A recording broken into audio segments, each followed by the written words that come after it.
We're in Moscow tonight. We're here to interview the president of Russia, Vladimir Putin. We'll be doing that soon. There are risks to conducting an interview like this, obviously, so we thought about it carefully over many months. Here's why we're doing it. First, because it's our job. We're in journalism. Our duty is to inform people. 2 years into a war that's reshaping the entire world, most Americans are not informed. They have no real idea what's happening in this region, here in Russia or 600 miles away in Ukraine. But they should know. They're paying for much of it in ways they might not fully yet perceive. The war in Ukraine is a human disaster. It's left hundreds of thousands of people dead, an entire generation of young Ukrainians, and it's depopulated the largest country in Europe. But the long-term effects are even more profound. This war has utterly reshaped the global military and trade alliances, and the sanctions that followed have as well. And in total, they have upended the world economy. The post-World War II economic order, the system that guaranteed prosperity in the West for more than 80 years, is coming apart very fast, and along with it, the dominance of the US dollar. These are not small changes. They are history-altering developments. They will define the lives of our grandchildren. Most of the world understands this perfectly well. They can see it. Ask anyone in Asia or the Middle East what the future looks like. And yet the populations of the English-speaking countries seem mostly unaware.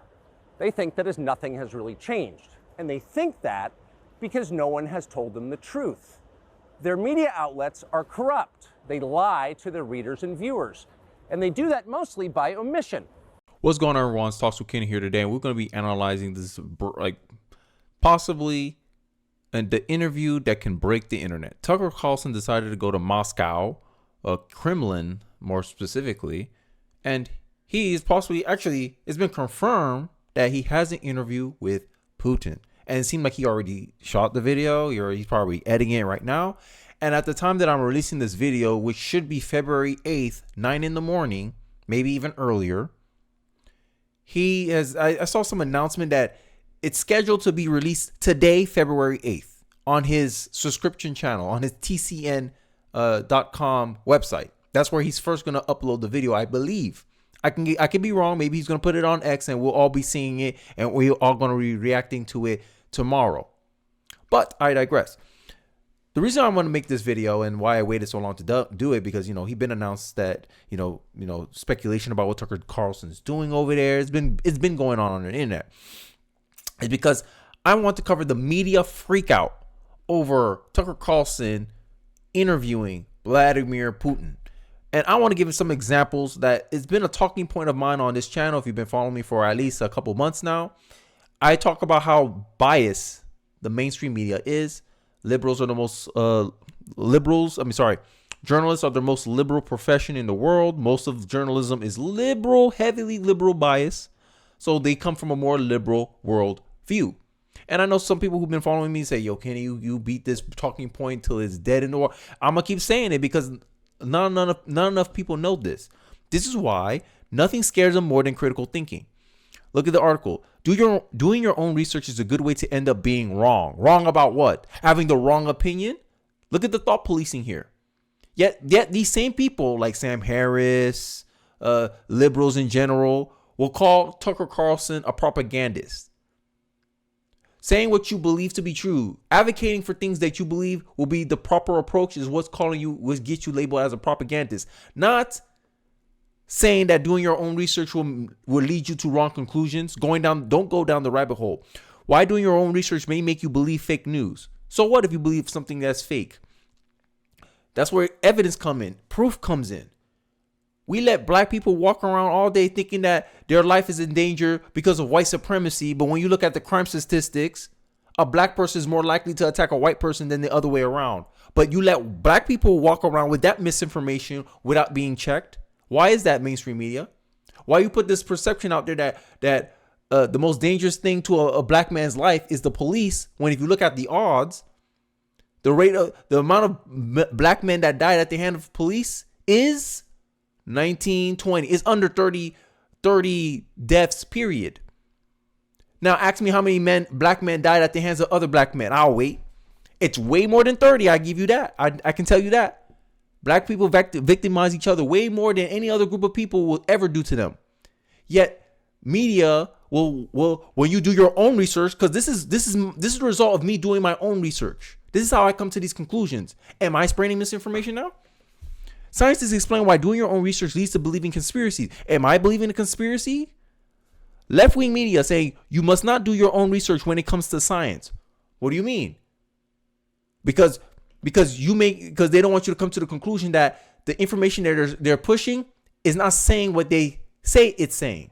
And this is what Tucker Carlson pointed out in the intro about them lying by omission. Now, all these liberals are mad to the point where now they're even debating whether it's legal for Tucker Carlson to be interviewing Vladimir Putin. Sorry. Let's take a look. Tucker Carlson is interviewing Vladimir Putin today, and many people believe it's going to go horribly wrong for Tucker. My first question was, is it even legal for a U.S. reporter to go over to a country that we're basically at war with and interview the president of that country? The answer is yes, but I forecast some big problems ahead for Tucker Carlson. The Espionage Act is a U.S. law that basically prohibits us from spying or leaking classified documents to foreign countries. But the words of the law are super broad and could be construed to prohibit any sharing of information with another country with intent to harm the U.S. Is it possible that Tucker shared his questions with Putin's people before the interview? Is it possible that Putin's people provided Tucker with evidence supporting their war with Ukraine? This is definitely information covered by the Espionage Act. However, does Tucker Carlson have an intent to harm the U.S.? This is where the Espionage Act case against Tucker gets weaker, and it gets even more weak when you consider that U.S. government is duty-bound to follow the dictates of the U.S. Constitution. The Constitution guarantees freedom of the press, and the U.S. Supreme Court has done everything it can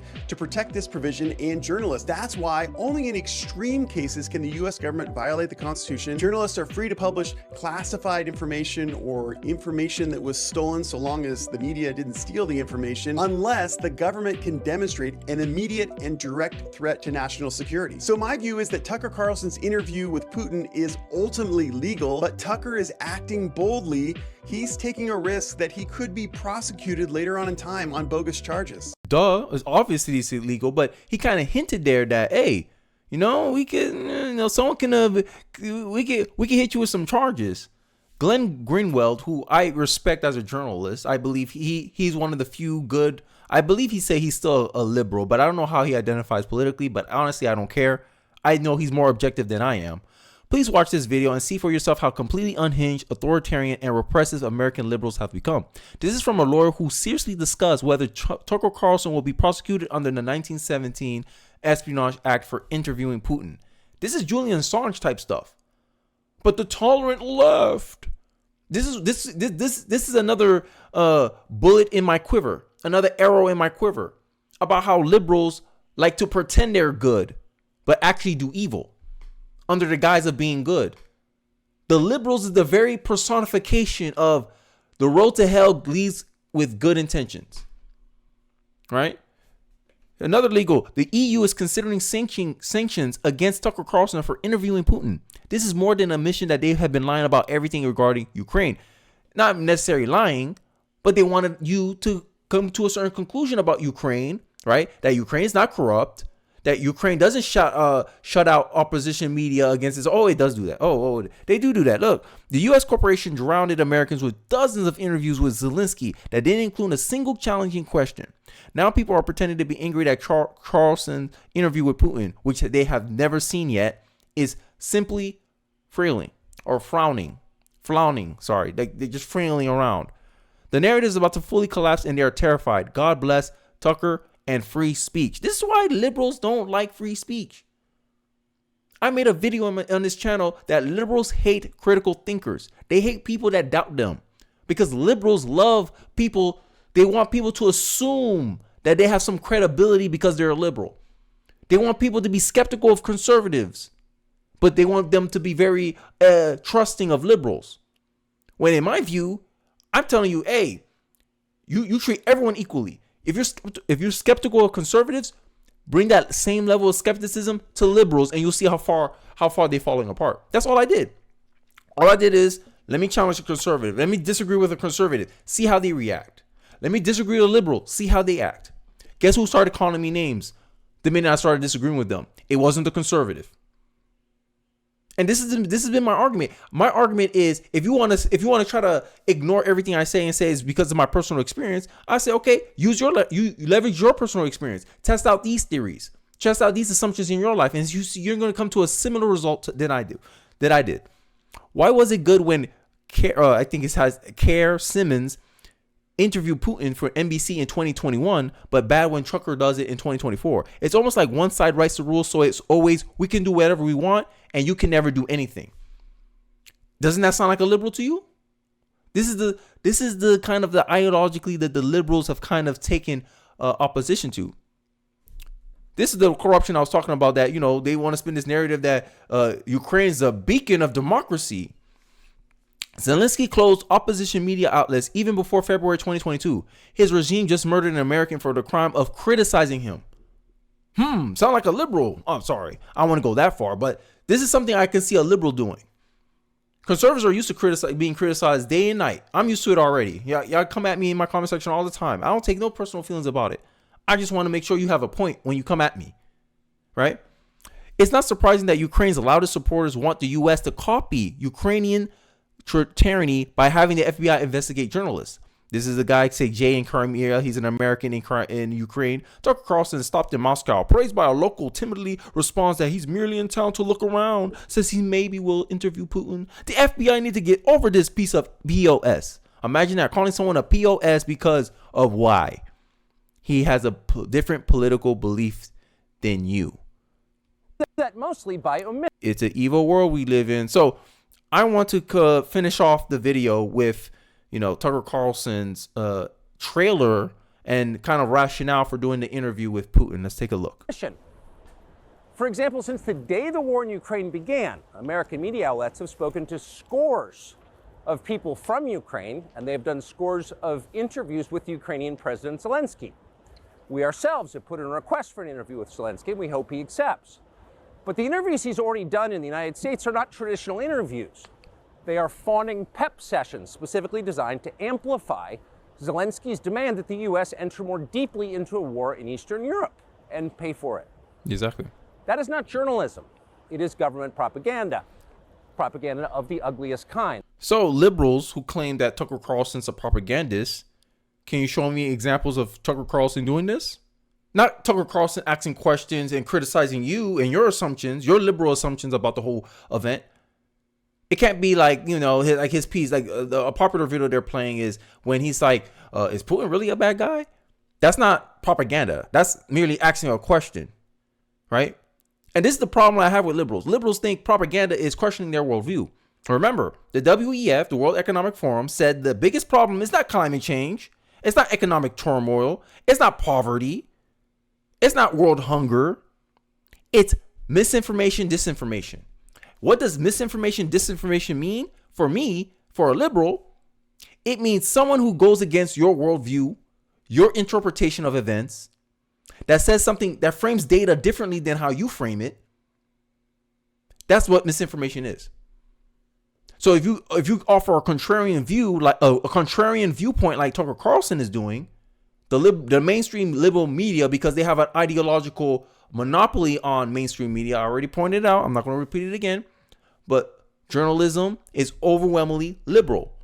Liberals are the majority there. So there is a liberal bias there, regardless if they want to admit it or not.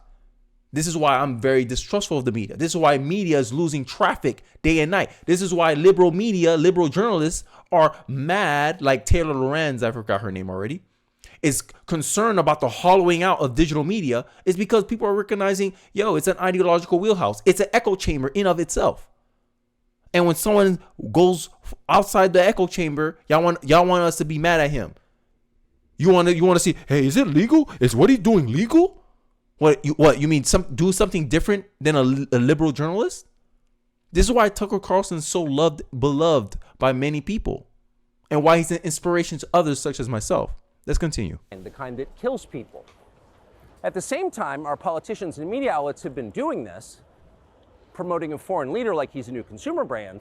Not a single Western journalist has bothered to interview the president of the other country involved in this conflict. We call it down the middle. Okay, why you don't interview Putin and Zelensky and get both sides of the story and let the American people decide for themselves? No, we can't do that. Our job as journalists is to control the thoughts of the American people. That sounds like a propagandist to me. Because to me, propaganda cannot withstand scrutiny. Propaganda cannot withstand you questioning it. Which side of the aisle is telling you not to do research, and which side of the aisle is telling you to do your own research? I'll let you be the judge of that. Let's continue. Vladimir Putin. Most Americans have no idea why Putin invaded Ukraine or what his goals are now. They've never heard his voice. That's wrong. Americans have a right to know all they can about a war they're implicated in, and we have the right to tell them about it because we are Americans too. Freedom of speech is our birthright. We were born with the right to say what we believe. And that's why I'm American. That right cannot be taken away no matter who is in the White House. Exactly. But they're trying anyway.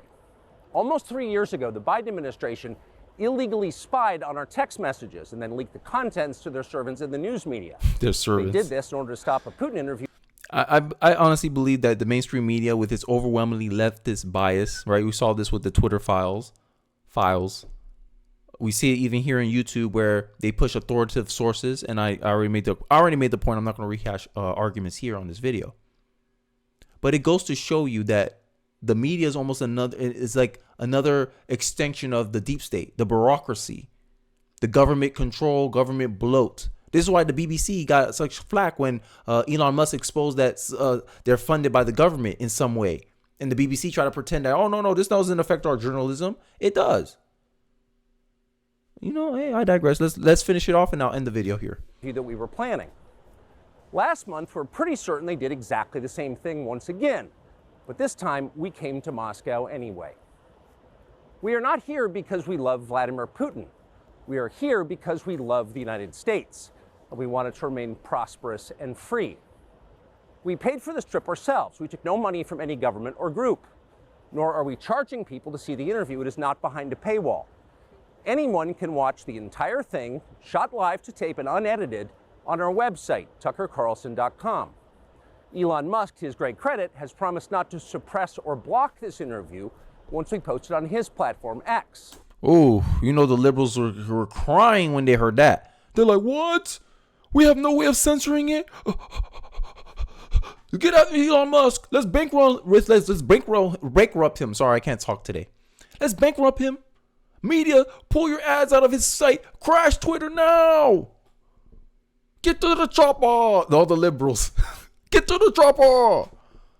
They were fuming when they heard that statement. What? We can't block it at all? What website is Tucker Carlson running on? Is he running on AWS? Let's shut it down right now. We can't let this go out. Now you see why the EU is sanctioning Tucker Carlson. This man's doing the Lord's work. Hey, look, end of the day, I'm for truth. I want all the available information that I can. And if you're trying to hinder that, stop that, remember, there's a wise saying, and it's timeless wisdom. This is why I like reading philosophy. You do not stop a man from speaking because you're scared of you're scared of the truth. No, sorry. You're not scared. You don't cut a man's tongue. You don't stop a man from speaking because you think he's going to lie. You're just scared of what he's going to say. And this is encapsulating that timeless truth right here. You're scared of what the interview is going to happen and what minds and perception will be shattered by it. And I'm all here for it. This is democratizing information. Media for too long has enjoyed gatekeeping information, and now they're losing control. And like tyrants, they're coming out screaming. The media has no clothes, as I would like to say. Let's continue. Let's wrap up this video because I think I've been running it a little long. And we're grateful for that. Western governments, by contrast, will certainly do their best to censor this video on other less principled platforms because that's what they do. They are afraid of information they can't control. But you have no reason to be afraid of it. We are not encouraging you to agree with what Putin may say in this interview, but we are urging you to watch it. You should know as much as you can. And then, like a free citizen and not a slave, you can decide for yourself. Thanks. We're in Moscow. Yeah, I agree with that sentiment too. And I think that's the philosophy that I try to run in this channel too, is that, hey, all these opinions are my own. Everything I put up here is evidence and proof of why, or validating why I believe what I believe. You make up your own mind about that. Because at the end of the day, I can bring up good, valid talking points and all that stuff, but at the end of the day, it's up to you to decide whether you believe it or all I did was question an assumption, and you need to do more research for yourself and you figure out what you believe. I'm already advocating what I believe, and I try to position it as persuasively as I can, give as much evidence for it as I can, and you decide whether you agree with me or not. That's how I want to run this channel, and I believe that if more content creators or news people actually approach it like it was back in the day, I think America will be a more informed America, a more vigilant America, and a better America. Let me know your thoughts in the comment section below. Do you agree with me? Do you don't agree with me? Are you anticipating? Can you wait? You can't wait for this interview to come out tonight? Let me know your thoughts in the comment section below. I really would like to hear it. Don't forget to like, comment, subscribe, and I'll catch you guys on the next one. Peace.